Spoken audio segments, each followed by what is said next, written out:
শুরু হয় অভিযান। চুক্তিবদ্ধ প্রার্থীদের পরীক্ষা কেন্দ্রে নেওয়ার পথে একে একে ধরা হয় জালিয়াত চক্রের সদস্যদের।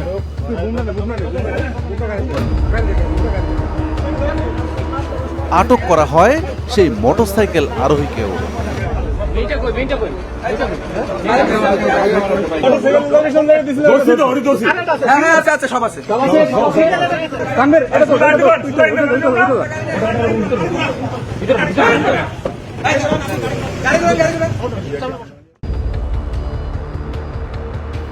এই চক্রটির নেটওয়ার্ক ছড়িয়ে আছে দেশ জুড়ে।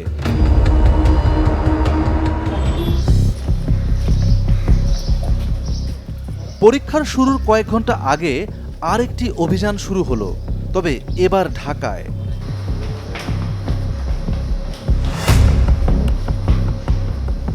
মহানগর প্রজেক্টে নির্জন এই বাড়িতে থাকে প্রশ্ন জালিয়াত চক্রের গুরুত্বপূর্ণ এক হোতা। কৌশলে যার কাছ থেকে প্রশ্নপত্র পেতে দীর্ঘদিন যোগাযোগ রাখে টিম সার্চলাইট।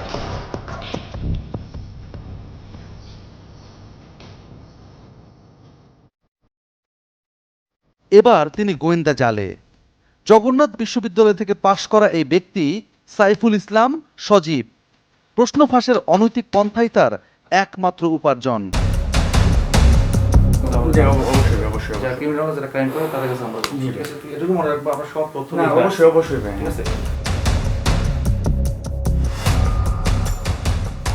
হাতে নাতেই মিলল প্রমাণ।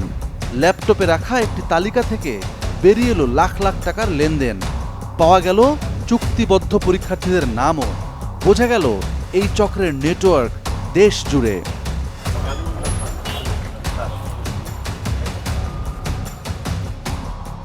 এবার যাচাইয়ের পালা। প্রশ্নের নমুনা নিয়ে গোয়েন্দাদের গন্তব্য উত্তরার নবাব হাবিবুল্লাহ বাহার স্কুলে।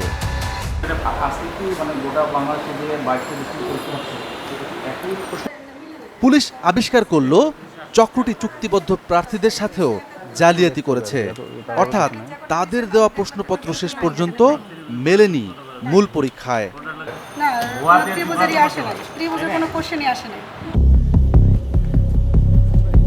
প্রশ্ন ফাঁসের আলামত না মিললেও জালিয়াত চক্রটির বিরুদ্ধে ব্যবস্থা নেবে পুলিশ। বাদ যাবে না অনৈতিক পথে পা বাড়ানো পরীক্ষার্থীরাও। কেননা চক্রটির বিরুদ্ধে পূর্বের বিভিন্ন পরীক্ষায় জালিয়াতির প্রমাণ পাওয়া গেছে।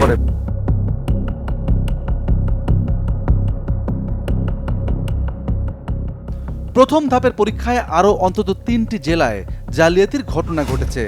এদের মধ্যে মাগুরায় ডিজিটাল ডিভাইস ব্যবহারকালে গ্রেপ্তার হয়েছেন 6 পরীক্ষার্থী ও তাদের হোতা।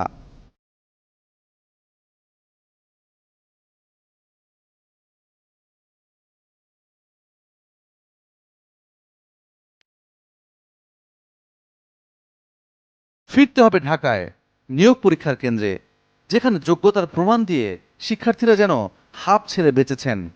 কষ্ট লাগবে অনেক, কারণ যেহেতু অনেক আগে অ্যাপ্লাই করেছি, 3 বছর পরে আমরা পরীক্ষা দিলাম, তারপর যদি দেখি লিক হয়ে যায় তাহলে তো বাতিল হয়ে যাবে পরীক্ষাটা আবার। মানে উনি হয়তো বা ছবি তুলে পাঠিয়েছে, পরে হয়তো কোশ্চেন উত্তর পেয়ে গিয়েছে, তা আমার কাছে দুঃখজনক লাগলো।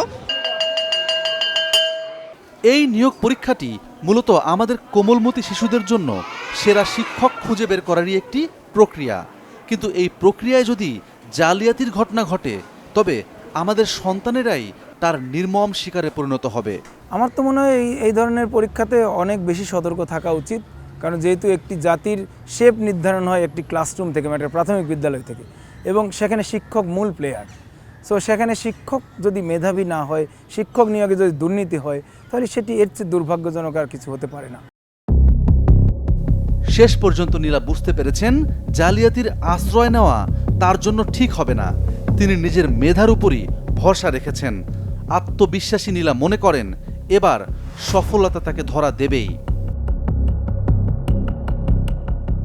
গত 24 ঘন্টায় পরীক্ষার্থী ও চক্রের হোতা মিলিয়ে অর্ধশতাধিক ব্যক্তিকে গ্রেপ্তার করেছে পুলিশ। তারা বলছে তাদের অভিযান অব্যাহত থাকবে। আর টিম সার্চলাইটও সতর্ক চোখ রাখবে সামনের পরীক্ষাগুলোয়।